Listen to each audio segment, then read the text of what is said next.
بسم الله الرحمن الرحيم.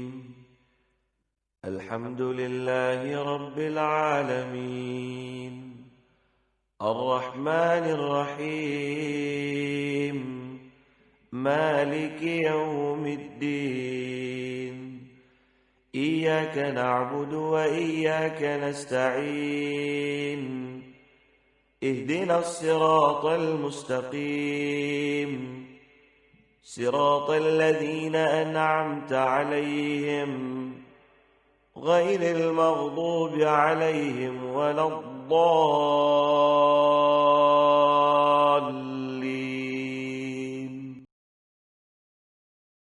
حسین حسین حسین حسین حسین حسین یا حسین حسین الغریب الغریب الحسین حسین الشہید الشہید الحسین حسین الغریب الغریب الحسین حسین الشہید الشہید الحسین. لا حول ولا قوة إلا بالله العلي العظيم. أعوذ بالله من الشيطان اللعين الرجيم. بسم الله الرحمن الرحيم. الحمد لله الذي لا يبلغ مدحته القائلون ولا يحصي نعمه العادون ولا يؤدي حقه المجتهدون الذي لا يدركه بعد الهمم ولا يناله غوص الفتن الذي ليس لصفته حد محدود ولا نعت موجود ولا وقت معدود ولا أجل ممدود. فطر الخلائق بقدرته ونشر الرياح برحمته. الصلاة والسلام على رسوله الكريم خير المبشرين والمنذرين شفيع المذنبين المخاطب بطه وياسين نبي المبيد والرسول المسدد والمصطفى الأمجد أبي القاسم محمد ولعنة الله على أعدائهم أجمعين. أما بعد فقد قال الله سبحانه وتعالى في كتابه المجيد. بسم الله الرحمن الرحيم. ربنا آمنا بما أنزلت واتبعنا الرسول فاكتبنا مع الشاهدين.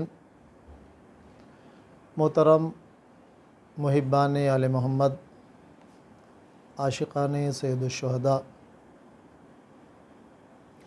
ہم نے جس آیت کریمہ کی تلاوت کی ہے سورہ آل عمران کی آیت نمبر 53 ہے، اور اس سلسلے اس عشر مجالس کی آج دوسری مجلس ہے، اور جس عنوان کا انتخاب کیا گیا ہے جس پر ہماری آپ کی گفتگو ہوگی وہ ہے اسلام انسانیت کا، انسانی مشکلات کا حل ہے.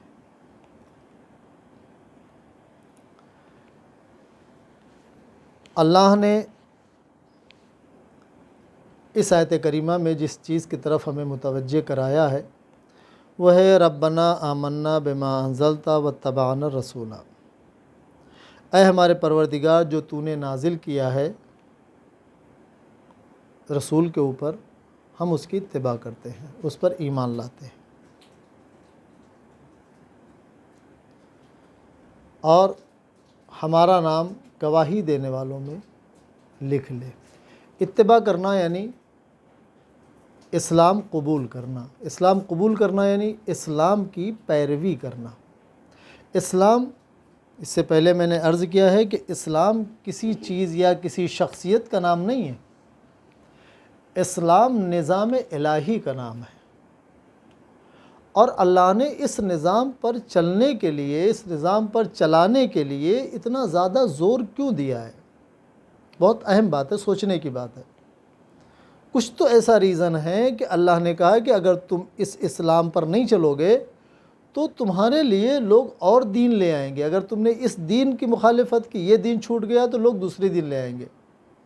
یعنی انسان کے لیے کوئی نہ کوئی، جس طرح آپ یہ دیکھیے، اگر بچہ ایک کھلونا کھیل رہا ہے، آپ اس بچے سے وہ کھلونا اسی وقت لے سکتے ہیں جب اس کے عوض میں ایک کھلونا اور دے دیں، یا آپ نے پیسے غلطی سے پکڑا دیے ہیں، بچے نے اٹھا لیے ہوں، بچے سے وہ پیسہ لینا ہے، بچہ ناسمجھ ہے، آپ اس کی جگہ کوئی اور چیز جب دیں گے تو بچہ وہ چیز چھوڑ دے گا۔ اللہ نے اسی طرح اسلام جب بھیجا ہے، اسلام یعنی ایک ایسا قانون جو انبیاء کے ذریعے سے ہم کو ملا۔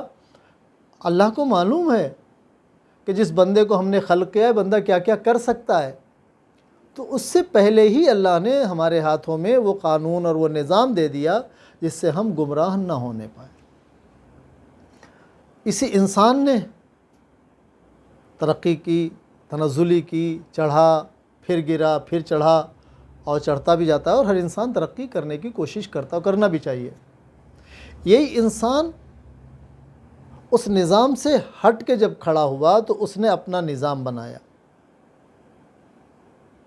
جب اللہ کے دین سے ہٹا تو اس نے اپنا دین بنایا، جب اللہ کے راستے سے ہٹا تو اس نے اپنا راستہ بنایا۔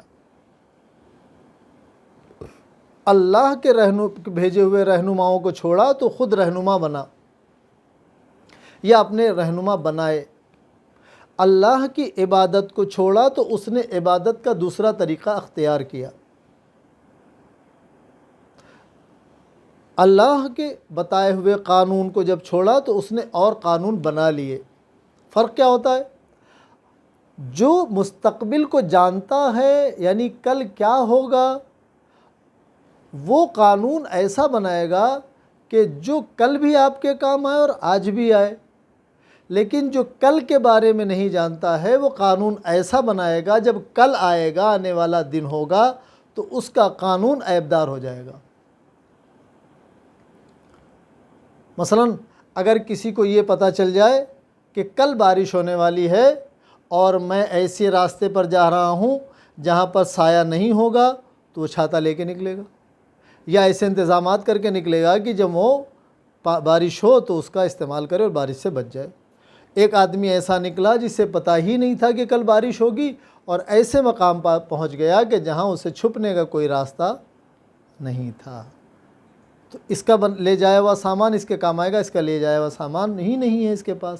تو انسان نے جب اسلام کے مقابل میں اپنے قانون بنائے تو وہ آنے والے کل پر وہ قانون کمزور ہوتے گئے، اور اسلام کا قانون چونکہ کل کو بھی دیکھ رہا تھا، مستقبل کو دیکھ رہا تھا، اور آگے تک دیکھ رہا تھا، وہ کبھی کمزور نہیں ہوا۔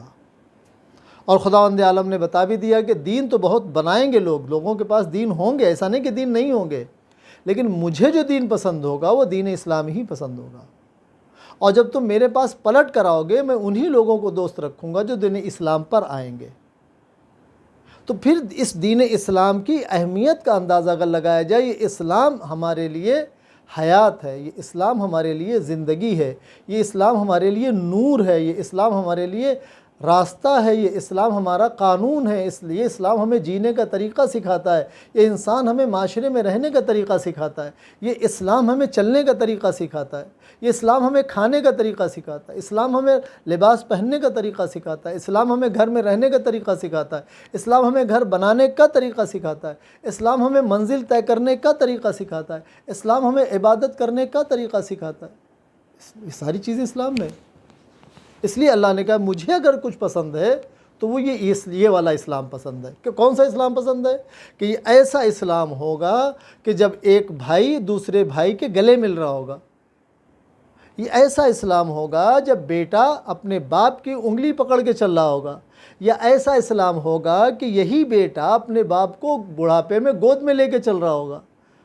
لیکن جب دوسرے لوگ قانون بناتے ہیں، آپ یہ دیکھیے یوروپ میں، امریکہ میں، جو مسلمان نہیں ہیں، دوسرے ہیں، عیسائی ہیں، یہودی ہیں، دوسرے قوم کے لوگ ہیں، جب ان کے ماں باپ بوڑھے ہوتے ہیں تو وہ ان اولڈ ایج ہوم میں چھوڑ کے آ جاتے ہیں اور پیسے دے کے آ جاتے ہیں، ڈاکٹر لگا کے آ جاتے ہیں۔ یہ بیمار ہوں گے تو ان کو علاج مل جائے گا، یہ بھوکے ہوں گے تو ان کو کھانا مل جائے گا، ان کے لیے بہترین لباس ہوگا، ہر چیز کا پیسہ پے کرتے ہیں۔ لیکن وہ یہ نہیں سمجھ پا رہے ہیں، ان کو اس وقت میں اس لباس کی، اس گدے کی ضرورت نہیں ہے، وہ یہ نہیں سمجھ پا رہے ہیں ان کو اس وقت میں اس پیسے کی ضرورت نہیں ہے، ان کو اس وقت میں تمہارے ساتھ رہنے کی ضرورت ہے۔ یہ اسلام کہے گا۔ اسلام کیا کہے گا؟ تمہارے ماں باپ اگر بوڑھے ہو گئے ہوں، یا ان میں سے ایک نہ رہا ہو، یا دونوں نہ رہیں، یا دونوں تمہارے ساتھ میں ہوں، تو ان کے ساتھ کیا کرو؟ وَبِالْوَالِدَيْنِ احسانات، ان کے ساتھ احسان کرو۔ وہ لوگ بھی کر رہے ہیں، پیسہ خرچ کر رہے ہیں، ان کو پیسے کی ضرورت نہیں ہے، ان کو مال و دولت کی ضرورت نہیں ہے، ان کو جس طرح وہ تمہاری انگلی پکڑ کے چل رہے تھے، تمہیں آج ان کی انگلی، ان کا ہاتھ پکڑ کے لے چلنا ہے۔ ان کو اگر گود میں اٹھانا ہو، تمہیں کل انہوں نے گود میں اٹھایا، تم بھی اسلام اس چیز کا نام ہے۔ اور یہ عزاداری، یہ ایام عزا انہی چیز کو زندہ رکھنے کے لیے ہے کہ آپ کا واقعہ کربلا اٹھا کے دیکھیں۔ میں اکثر اپنی مجالس میں کہتا ہوں کہ کربلا ہمارے لیے ایک ایسا آئیڈیل ہے کہ ہر چیز، ہر مشکل کا حل کربلا میں موجود ہے۔ آپ اطاعت گزاری دیکھنا چاہتے ہیں؟ آج بھائی بھائی میں اتنی نفرت ہوتی ہے کہ ایک بھائی دوسرا دیکھنا پسند نہیں کرتا، بیٹا باپ کو گھور کے دیکھتا، چچا بھتیجے کو بات ہی دور کی چھوڑ دیجئے۔ بہت ہی کم خانوادے ہوں گے جو چچا بھتیجوں کی محبت، لیکن کربلا میں دیکھ لیں، اطاعت کا اگر معاملہ دیکھ لیں، چچا بھتیجے کا معاملہ دیکھ لیں، تو بھتیجا چچا پر قربان ہونے کے لیے کھڑا ہے، بھانجے، اطاعت کا معاملہ ہے۔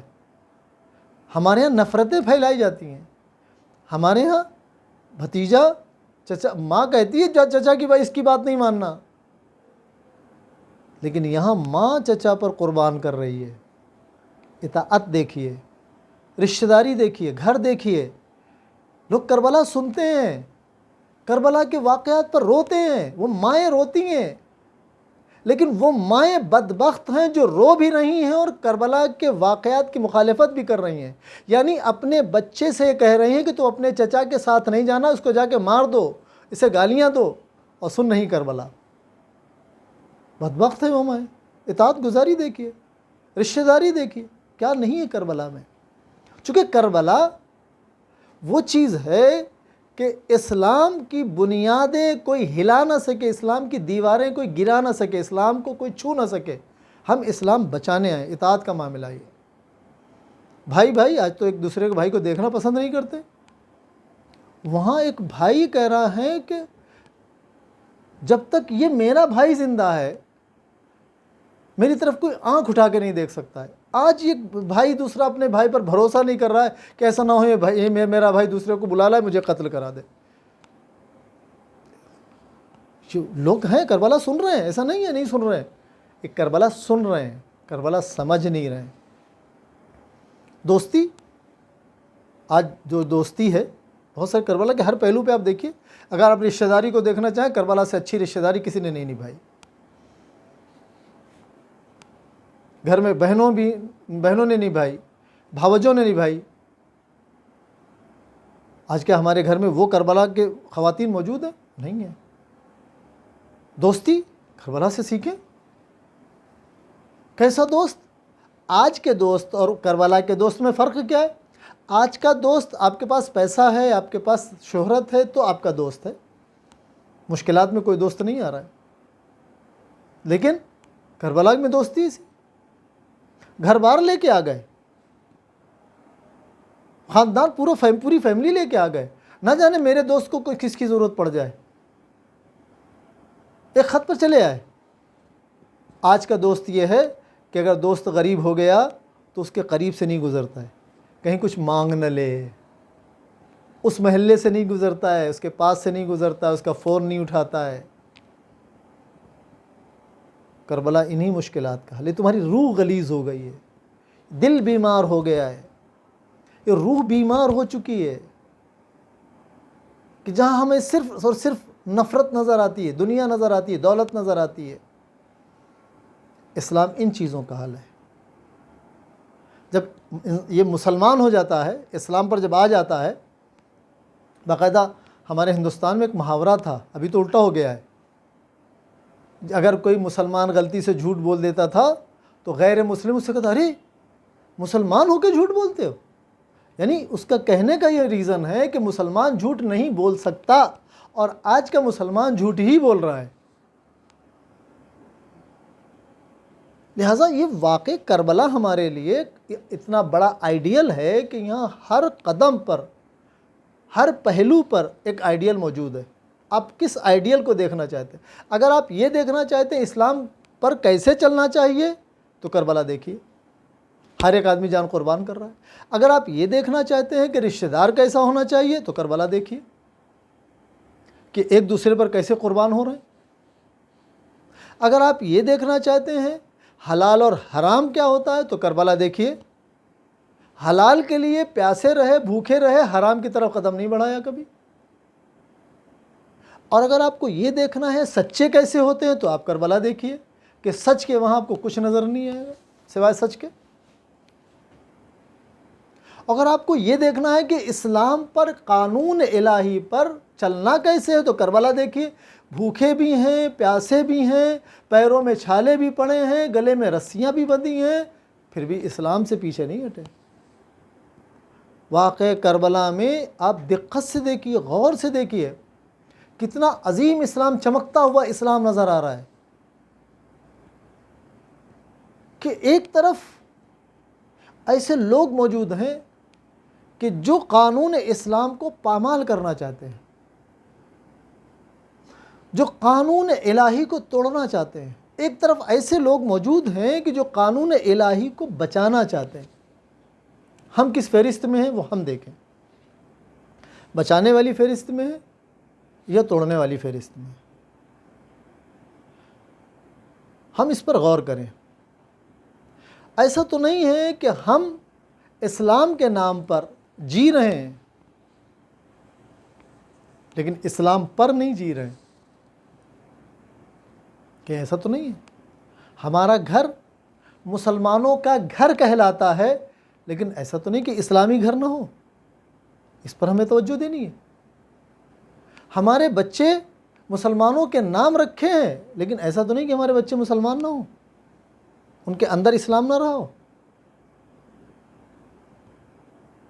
ہم سب کا خدا خالق ایک ہی ہے، اس نے ہمیں پیدا کیا ہے، سب کے جو عبادت کرتا، جو لا الہ الا اللہ، جو اللہ کو ایک مانتا، اس کے بھی دو ہاتھ ہیں، جو ایک نہیں مانتا اس کے بھی دو ہی ہاتھ ہیں۔ بناوٹ کے اعتبار سے کوئی کمی یا زیادتی نہیں ہوتی۔ کس چیز میں کمی زیادتی ہوتی ہے؟ اللہ کی قربت میں کمی اور زیادتی ہوتی ہے۔ ہم اسی لیے جب کوئی عبادت کرتے ہیں قربتاً الی اللہ کہتے ہیں۔ ہم جو کام کر رہے ہیں اللہ کے قریب ہونے کے لیے کر رہے ہیں، اللہ کے پاس جانے کے لیے کر رہے ہیں۔ اللہ انبیاء کو بھی اگر بھیجتا ہے اور بلاتا ہے تو بتاتا ہے کہ اب تمہارا ٹائم پورا ہو گیا ہے۔ جیسے جناب ابراہیم کے زمانے میں جناب ابراہیم کو اللہ نے جب بلایا، جناب عیسیٰ کو جب بلایا، بتایا۔ اور ہم غور اگر کریں تو سورہ آل عمران کی آیت نمبر 68 میں بسم اللہ الرحمن الرحیم اِنَّا أَوْلَى النَّاسِ بِإِبْرَاهِيمَ لَلَّذِينَ اتَّبَعُوهُ وَهَذَا النَّبِيُّ وَالَّذِينَ آمَنُوا وَاللَّهُ وَلِيُّ الْمُؤْمِنِينَ۔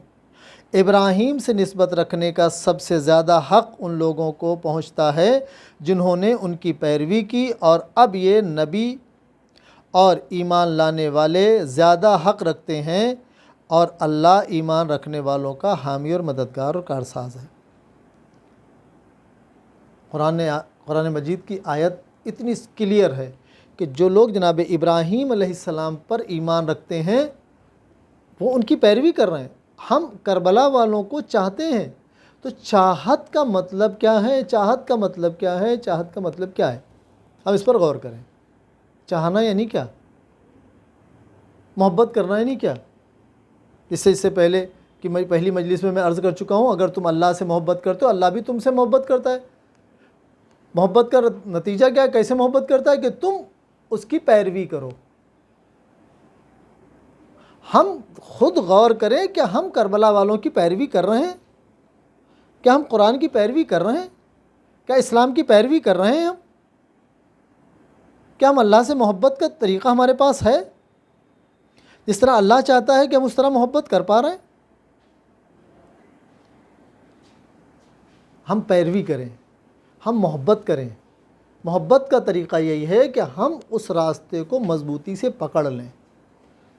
وہ ان کی رضاعت کس چیز میں ہے، رضا الہی کس چیز میں ہے، خدا کی رضامندی کس چیز میں، وہ ہمیں پتہ ہونا چاہیے۔ ہم اس پر توجہ نہیں دیتے ہیں۔ البتہ ہماری توجہ یہ ہوتی ہے کہ زمانہ کیا کہہ رہا ہے، زمانہ کس چیز پر چل رہا ہے، زمانہ کہاں پر کھڑا ہے، زمانہ کیا چیز مانگ رہا ہے، ہم اس کو دیکھ رہے ہیں۔ ہم یہ نہیں دیکھ رہے ہیں خدا ہم سے کیا مانگ رہا ہے۔ دونوں طرف کربلا میں یہی چیزیں تو موجود تھی، امام حسین علیہ السلام کی طرف اور یزید کی طرف۔ یزید کی طرف وہ لوگ یہ تھے کہ زمانہ ان کے ساتھ ہے، زمانہ کیا چاہ رہا ہے۔ امام حسین علیہ السلام کی طرف جو لوگ تھے وہ یہ کہہ رہے تھے کہ حسین کیا چاہتے ہیں اور خدا کیا چاہتا ہے۔ یہی فرق تھا۔ اسلام انسانیت کی مشکلات کا حل ہے۔ ہر مشکل کا حل یہاں موجود ہے، ہر مشکل کا حل موجود ہے، کربلا میں موجود ہے۔ لیکن ہم کیا مشکل لے کے جاتے ہیں اور وہاں حل کس چیز کا، وہ ہمیں سمجھنا ہے۔ ہماری مشکل یہ ہے کہ ہمارے پاس پیسہ نہیں ہے، ہم امام کے پاس جاتے ہیں پیسہ مانگنے کے لیے۔ ہماری مشکل یہ ہے کہ ہم بیمار ہیں، ہم وہاں جاتے ہیں شفا کے لیے۔ وہاں یہ کہہ رہے ہیں کہ اگر تم بیمار ہو تو حکیم کے پاس جاؤ، اگر تمہارے پاس پیسہ نہیں تو محنت کرو۔ میرے پاس تمہارا حل یہ ہے کہ اگر تم جہنمی بنے جا رہے ہو میں تمہیں جنتی بنا سکتا ہوں۔ وہاں حل کچھ، وہ اور بات ہے کہ جب انسان کو کم لینے جاتا ہے وہ زیادہ دے رہا ہے، اور مانگنے جس کو جو جاتا ہے اسے مانگنے کی ضرورت ہی نہیں پڑتی ہے۔ جیسے ایک بہت آسان سی مثال ہے، جب ہمارے یہاں عید آتی ہے یا کوئی فنکشن ہوتا ہے یا کوئی شادی ہوتی ہے، ہمارے جو بچے ہیں ان کو کپڑے مانگنے کی ضرورت نہیں پڑتی۔ ابا کپڑے لے کے آؤ، اماں کپڑے لاؤ۔ عید سے پہلے اماں ابا مارکیٹ جا کے کپڑے لا کے رکھ چکے ہوتے ہیں، ابھی عید آئی نہیں ہے، کپڑے آ گئے ہیں۔ ابھی شادی کے دن تاریخ رکھی نہیں گئی ہے، کپڑے آ گئے ہیں، سامان آ گیا ہے۔ کیا ایسا کبھی ہوتا ہے کہ عید کا دن ہو اور بچے رو رہے ہوں، جب وہ بہت زیادہ روئیں چلائیں تب اماں ابا کپڑے لینے جائیں؟ ایسا میں نے تو نہیں دیکھا ہے۔ وہ اور بات ہے کہ اگر کسی گھر میں غربت ہے تو بھی ماں باپ کہیں نہ کہیں سے انتظام کر کے لے آتے ہیں۔ کیوں بھائی؟ کہا نہیں، اپنے بچوں کی خوشی کے لیے۔ اور ہم کما کس کے لیے رہے، بنا کس کے لیے رہے، جمع کس کے لیے کر رہے ہیں جب بچے عید کے دن خوش نہ رہیں؟ یہی فرق ہے۔ ہم نے اپنے بچوں کو سکھایا ہے کہ عید کے دن کپڑے پہننا عید ہے، ہم نے اپنے بچوں کو یہ نہیں سکھایا کہ عید کے دن گناہ نہ کرنا عید ہے، یہ ہم نے نہیں سکھایا۔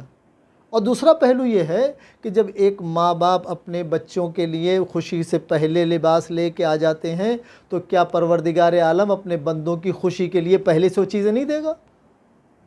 کیا چاہے گا کہ میرا بندہ روئے، چلائے، گڑ گڑائے؟ جب دے گا اسے رونے گڑ گڑانے کی ضرورت ہے، کیونکہ وہ اپنی ذمہ داریاں اتنی دیر پوری کرے گا یا گڑ گڑانے آئے گا؟ یا آپ خود میں اگزامپل دے دوں، اگر آپ کسی کمپنی میں کام کرتے ہیں اور کمپنی کے مالک سے آپ کو کچھ پیسے چاہیے ایکسٹرا، تنخواہ تو ملی ہے، کچھ پیسے اور دے دیں، بھلے آپ بعد میں لے لیجیے گا، تو کیا کرے گا وہ جائے اپنا آدھا کام چھوڑ کے مالک کے پاس آئے، جناب ایک کام کیجئے، مجھے 10,000 تو تنخواہ دی، 10,000 اور دے دیجئے؟ بھگا نہیں دے گا۔ جب پہلے اپنا پروجیکٹ پورا کرو، وہ کام پورا کرو جا کے، بعد میں یہاں نظر آنا۔ لیکن اگر یہی انسان اپنا کام کر کے یہ اپنا جو ذمہ داری تھی وہ پوری کرے اور اس کے بعد اور کام کر کے آئے اور آگے کھڑا ہو، تو خود مالک پوچھے گا کیوں کھڑے ہو، تم تو ماشاءاللہ زیادہ کا ڈبل کام کر دیا ہے، کیا دقت ہے؟ وہ سر مجھے ذرا تنخواہ سے کچھ زیادہ نہیں، کتنے چاہیے یہ لے کے جاؤ۔ کب؟ جب انسان اپنی ذمہ داری پوری کر لیتا ہے تو اس کا مالک اسے دیتا ہے۔ بالکل اسی طریقے سے جب تم نے اپنے واجبات کو ادا کر لیا، اپنے مستحبات کو ادا کر لیا اور اللہ کے راستے پر مستقل چل رہے ہو، غریبوں کی مدد کر رہے ہو، یتیموں کی مدد کر رہے ہو، بالوالدین احسانا مساکینہ والیتاما والمساکین، پوری آیات موجود ہیں قرآن مجید میں۔ ماں باپ کے بھی ساتھ احسان کر رہے ہو، رشتہ داروں کے ساتھ احسان کر رہے ہو، یتیموں کے ساتھ کر رہے ہو، غریبوں کے ساتھ کر رہے ہو، نمازیں پڑھ رہے ہو، روزے رکھ رہے ہو، لگے ہو اسی کام میں، تو اللہ یہ نہیں کہے گا تم اب بیٹھو آؤ یہاں پر میرے سامنے گڑ گڑاؤ، تو وہ تم کرتے جاؤ گے، وہ دیتا جائے گا، تمہاری ادھر جھولی خالی ہونے نہیں دے گا وہ۔ لیکن اب تم بیٹھے ہو، اللہ میاں ہم کو دے تو ہم آگے بڑھے، جو ہے وہ پہلے تو کر کے آؤ۔ اگر کچھ نہیں ہے، تمہارے پاس کوئی پیسہ نہیں ہے، تو تمہارے پاس ہاتھ پیر تو ہم نے دیے ہیں، میرے سامنے اللہ کی بارگاہ میں تم رکوع تو کر سکتے ہو، تم سجدے تو کر سکتے ہو، تم قیام تو کر سکتے ہو، تم قرآن تو پڑھ سکتے ہو، اس میں کیا خرچہ ہونا ہے؟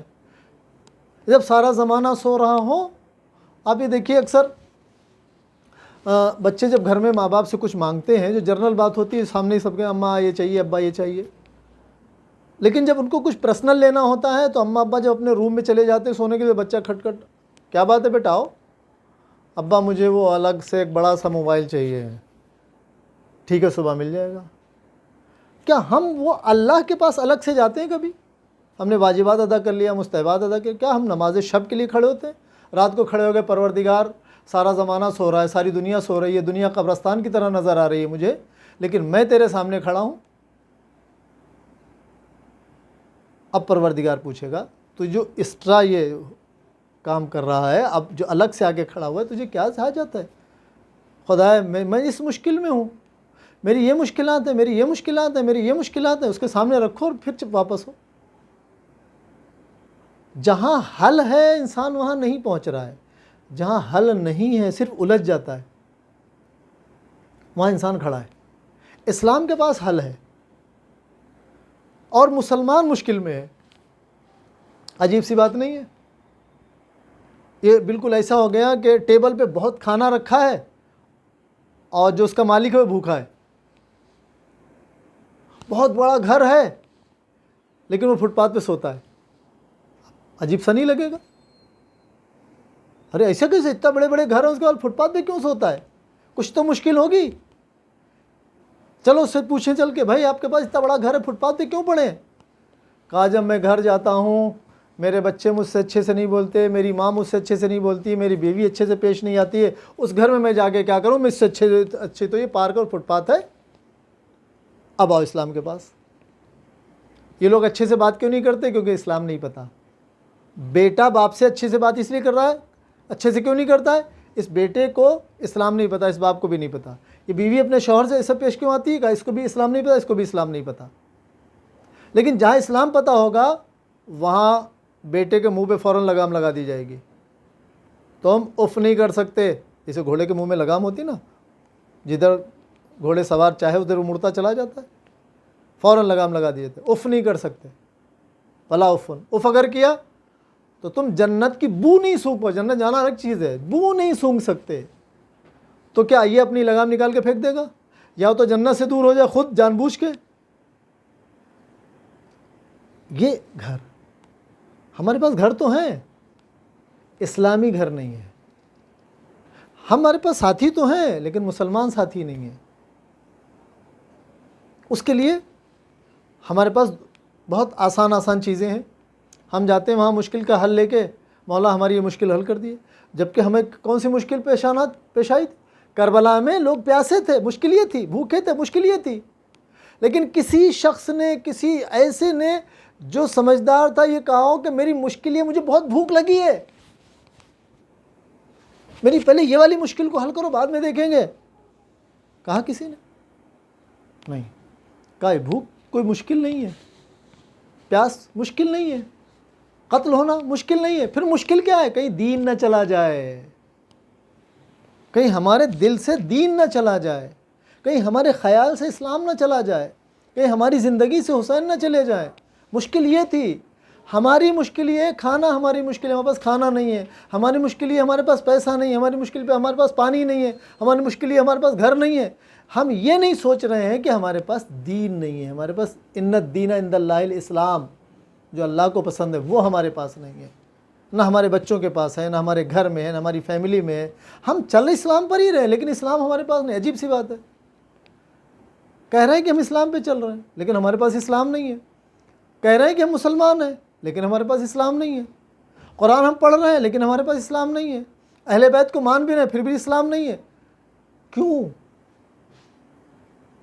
وجہ کیا ہے؟ وجہ یہ ہے کہ ہم مان رہے ہیں، پہچان نہیں رہے ہیں. ہم سن رہے ہیں، سمجھ نہیں رہے ہیں. کربلا جب سننے کے ساتھ جب سمجھی جانے لگے گی تو تمام مشکلات کا حل نکل آئے گا.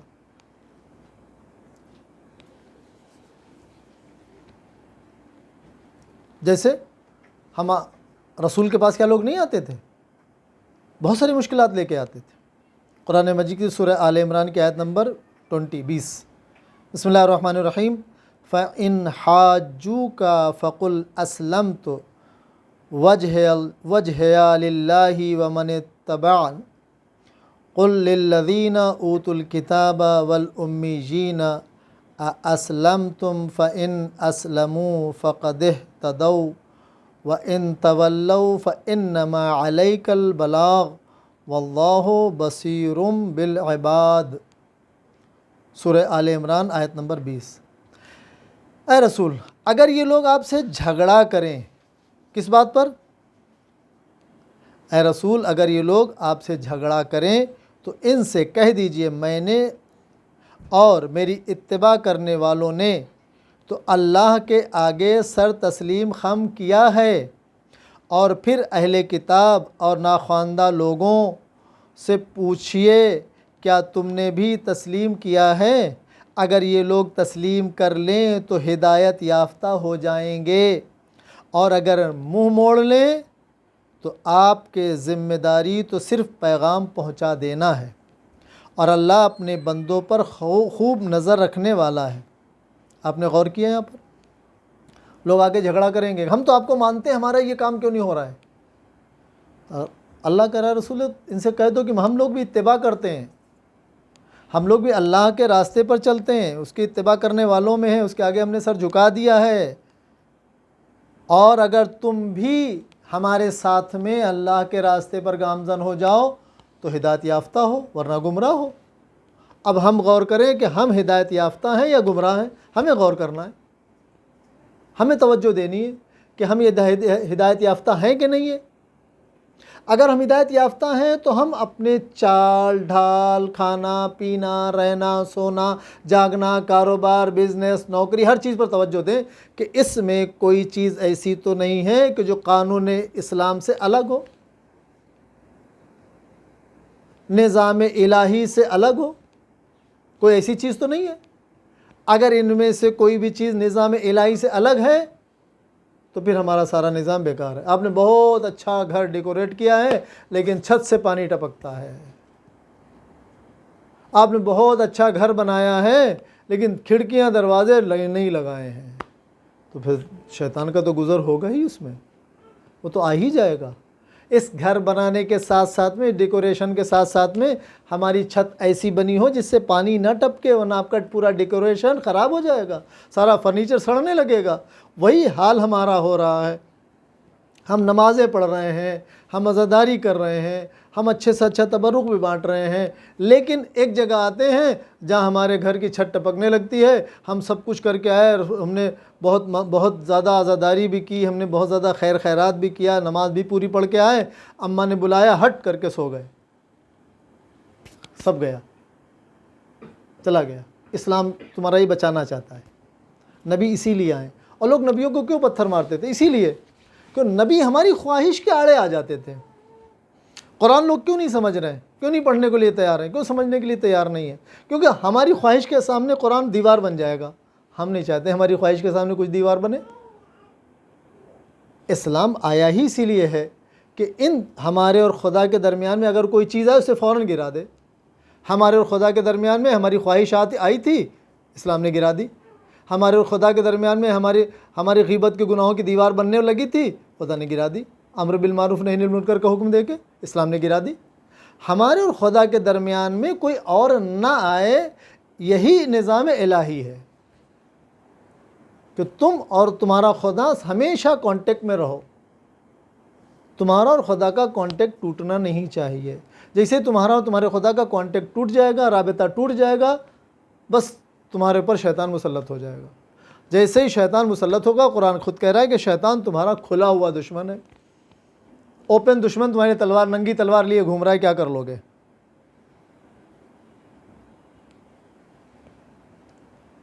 جب چاہتا ہے مار کے چلا جاتا ہے، تڑپتے رہ جاؤ۔ اس سے بچنا ہے کہ نہیں بچنا ہے؟ اسے بھگانا ہے کہ نہیں بھگانا ہے؟ جس طرح کھلا ہوا دشمن شیطان ہے، اسی طرح تمہارا کھلا ہوا رہنما بھی ہے، امام مبین بھی ہے۔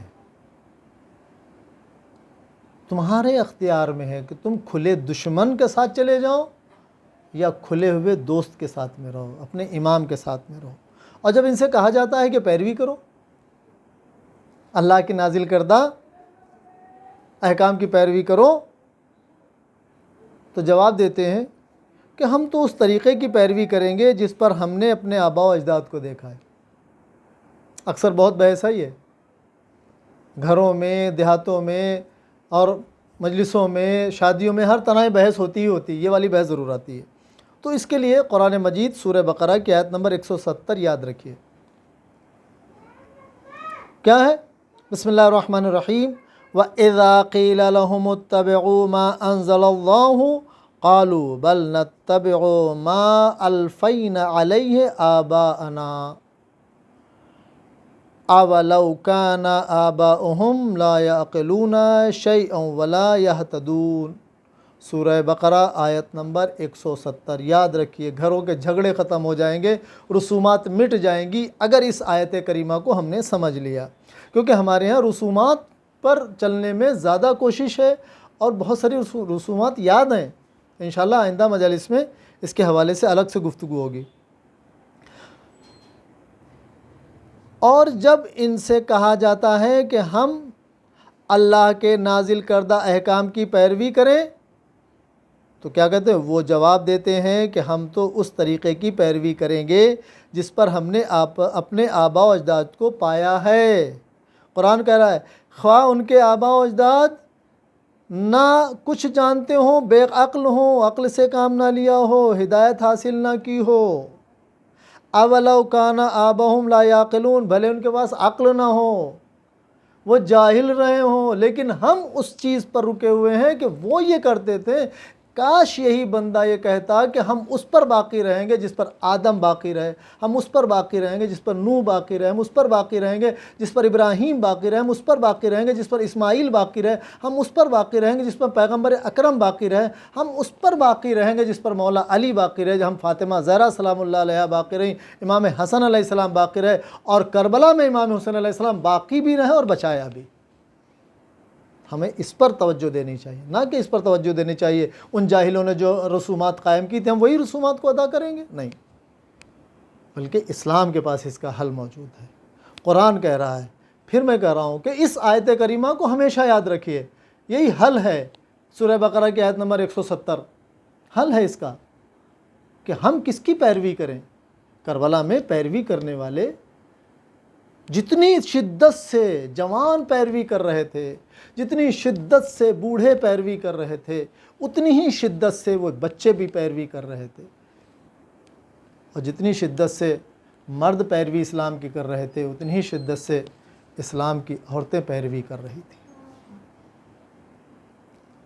ایام ازاں گزرتے جاتے ہیں اور چاہنے والے بے قرار ہوتے جاتے ہیں۔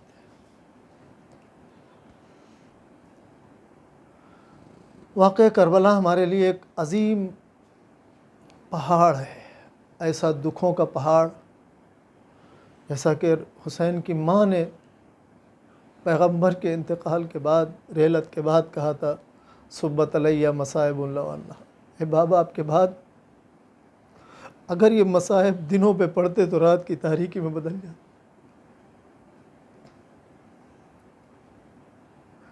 اس سے کہیں زیادہ مصائب کربلا میں پڑے۔ اگر یہ مصائب پہاڑوں پہ پڑتے تو ریزہ ریزہ ہو جاتے۔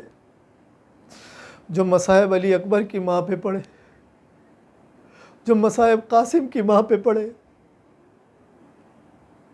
لیکن جو مصائب رباب پہ پڑے، اتنے مصائب کسی پہ نہیں پڑے، اور جو مصائب کربلا کے بچوں پہ پڑے ہیں، کلیجہ پھٹ جاتا ہے جب ان بچوں کا تذکرہ ہوتا ہے۔ اور ماؤں کا کیا عالم ہوا ہوگا جن کے جوانوں کے سر نوکے نیزہ پر تھے، اس ماں کا کیا عالم ہوا ہوگا جس کے بچے کا جنازہ نیزوں سے چھنی کر کے قبر سے نکال لیا گیا تھا۔ جب یہ قافلہ بازاروں سے ہوتا ہوا کوفے پہنچا ہے تو عجیب منظر تھا۔ جیسے کوفے میں داخل ہونا چاہتے ہیں، دروازہ کوفر پہ ایک سر نظر آتا ہے، امام سجاد سلام کر کے کہتے ہیں۔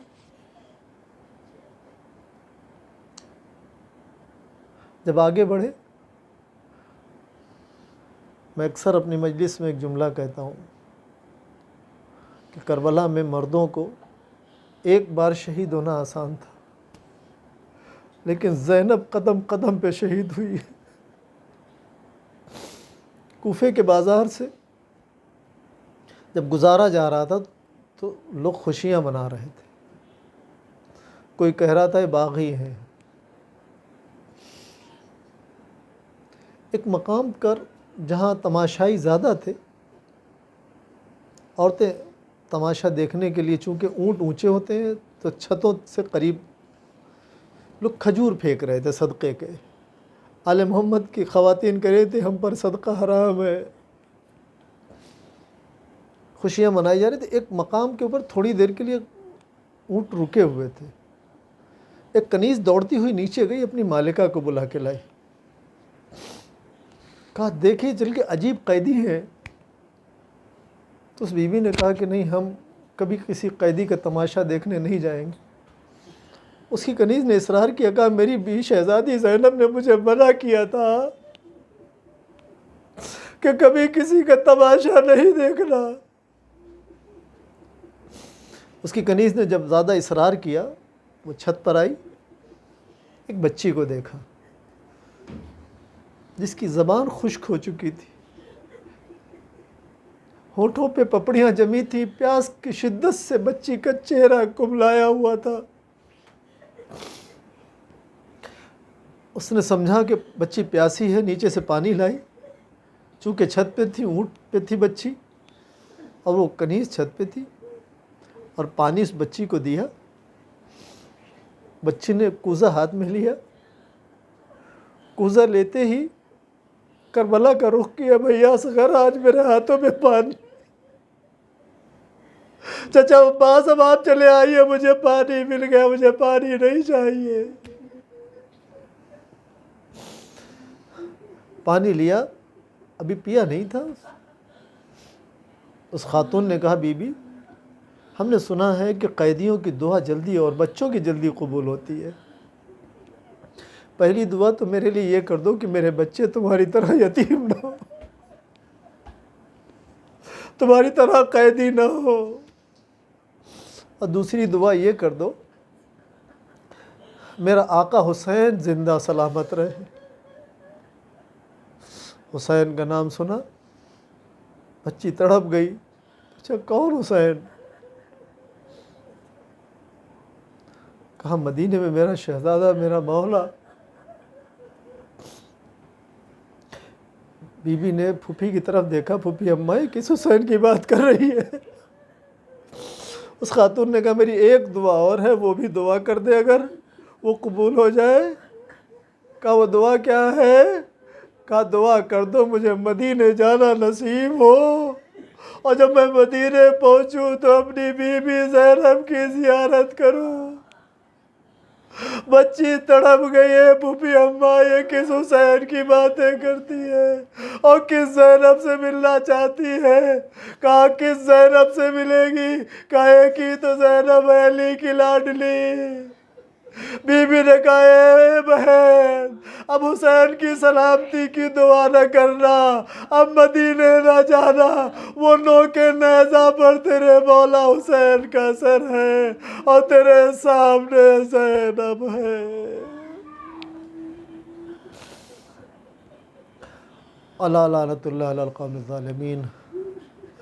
سيعلم الذين ظلموا أيّ منقلب ينقلبون إلهي بحق الزهراء بيها وبعلها وبنيها۔ بسم الله الرحمن الرحيم. الحمد لله رب العالمين الرحمن الرحيم